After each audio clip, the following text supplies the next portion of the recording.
Good morning. Thank you very much. I apologize for my delay.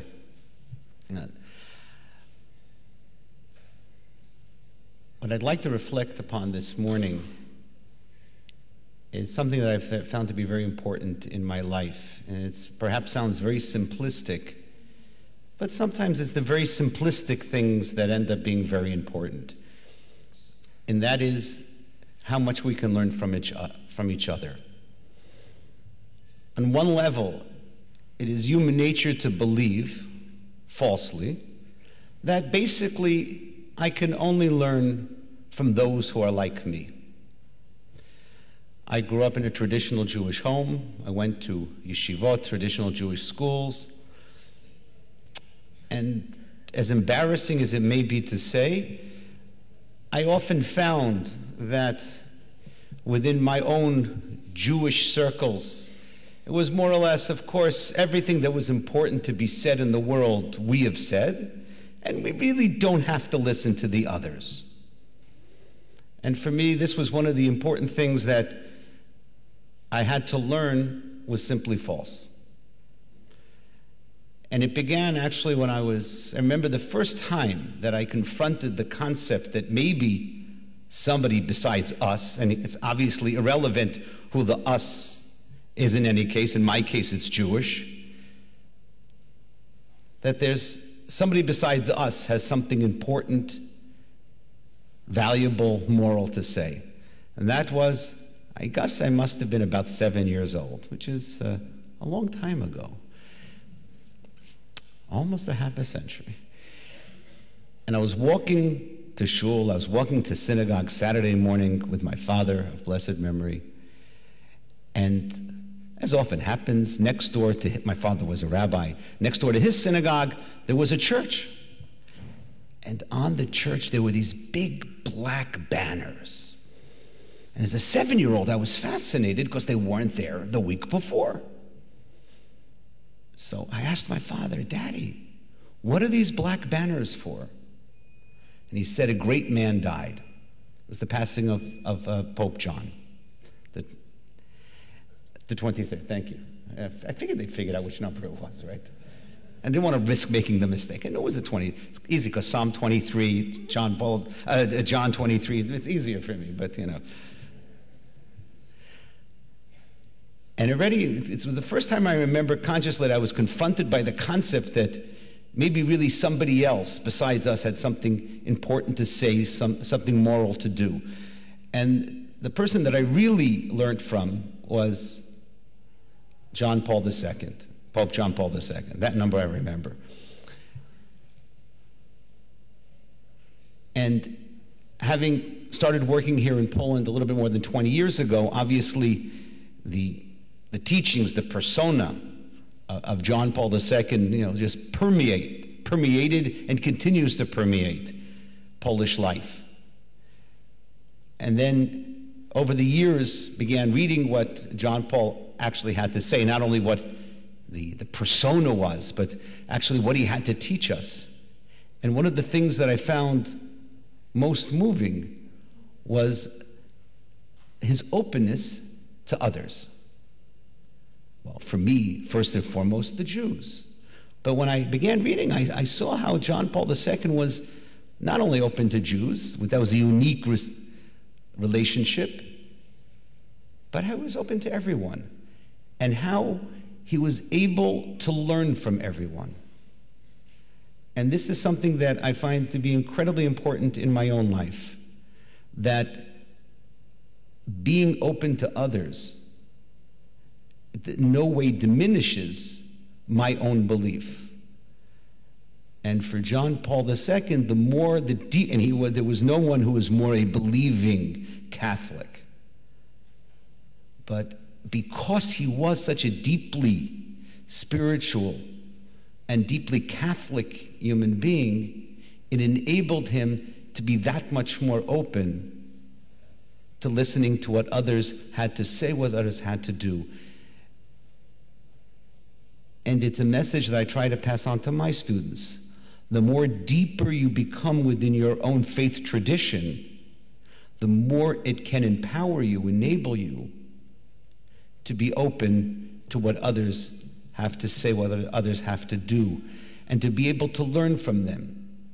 Remember reading specifically about what John Paul wrote about the ways Muslims do certain things with certain fervor, that he felt that Catholics could learn from that. And basically the one sentence is, the more deeply we are who we are, the more we are able and need to be open to the others to be able to enrich our own belief and our own faith tradition. If I may add just one more quick reflection, and that is driving over here this morning when the taxi finally did come, thinking, really, does all these meetings make sense? And I'm not supposed to say that. The same people talking to the same people. Does it have impact? Does it have effect? And it reminded me of a verse, a sentence in Jewish prayer on Shabbat, on Sabbath morning, where it says, Am Mekadshei Shvi, the nation that sanctifies the seventh day, Kulam Yisp'u v'yit'angu mituvecha, that all of them, the whole nation, will enjoy and be satisfied from the seventh day. I've always been confounded by that, because not all the Jews keep the Sabbath. It's a secret, don't tell anybody. And how could it be that we together, as Jews, we have sanctified the seventh day, some of us keep it, and everyone benefits? Then I realized, yes, as long as some of us are keeping the Sabbath, in some ways, there's inspiration, there's motivation for all Jews. And in the same way, although sometimes, as I reflect on a certain sense of frustration, that we all wish that more people were listening more often in a deeper fashion, that do we continue to need to do this? And for me, there's no question, in the most profound way, because as long as we're doing it with the numbers that we do it with, we actually have the chance of inspiring and motivating many others. And may God give us the strength to continue to be open to each other and to learn from each other. Thank you.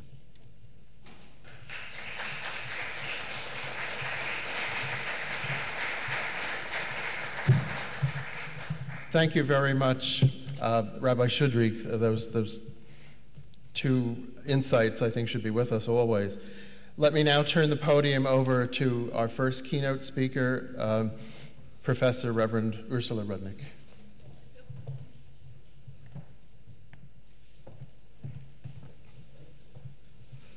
Dzień dobry, boker tov, good morning, bonjour, buongiorno.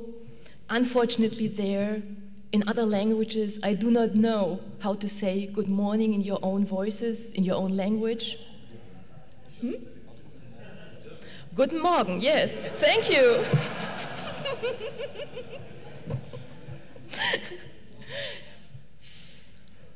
Ladies and gentlemen, dear friends, justice is also a key concept in Lutheran thought. However, when Lutherans hear the word justice, we think of justification by faith and not by works. This was and is considered by many to be the core of the Lutheran credo. And behind this credo stands the insight that God's grace is a gift which is utterly unconditional. In his preface to his Latin writings, Luther describes how he came to this understanding.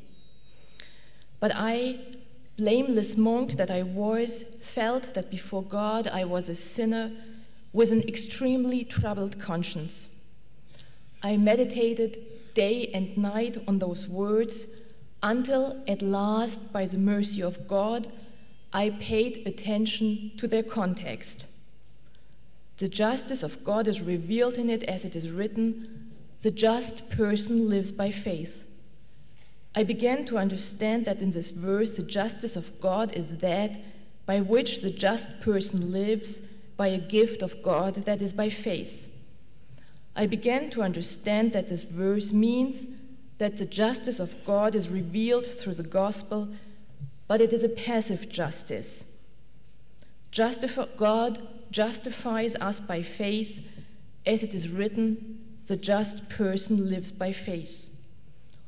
All at once, I felt that I'd been born again and entered into the paradise itself through the open gates. Immediately, I saw the whole scripture in a different light.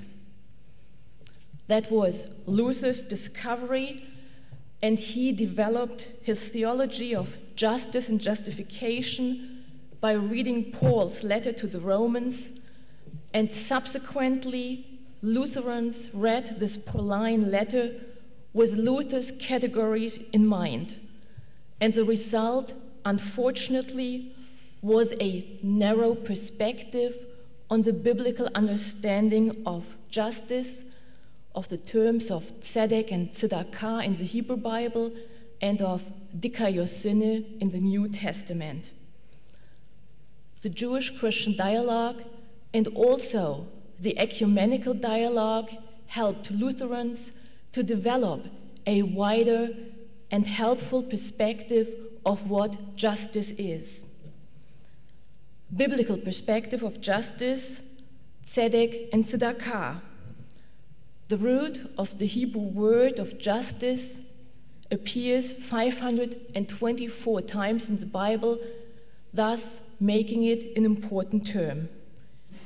We find it much more often in the Psalms and in the prophets than in the Torah. Tzedek is an attribute and a form of behavior. It is equally described to God and human beings.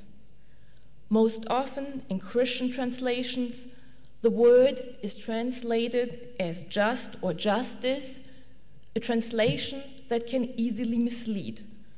Popular contemporary conceptions of justice stress the idea that justice entails a form of equal treatment. This is not the focus of the biblical understanding. The focus of the term tzedek is on the relationship to the community and its overall well-being. Furthermore, tzedek is part of the relationship between God and Israel. God's tzedek is mirrored in his giving the Torah to Israel, and Israel's tzedek becomes apparent in fulfilling God's will, that is also the commandments of the Torah. If there is strife and conflict, according to the biblical perspective, there is no tzedek. It needs to be reestablished. Tzedek is also the consequence of human behavior. In the book of the prophet Isaiah, God addresses his people, "Listen to me, you who pursue tzedek, you who seek the Lord. Truly, God has comforted Zion, comforted all her ruins. Hearken to me, you who care for tzedek, O people who have my Torah in your heart."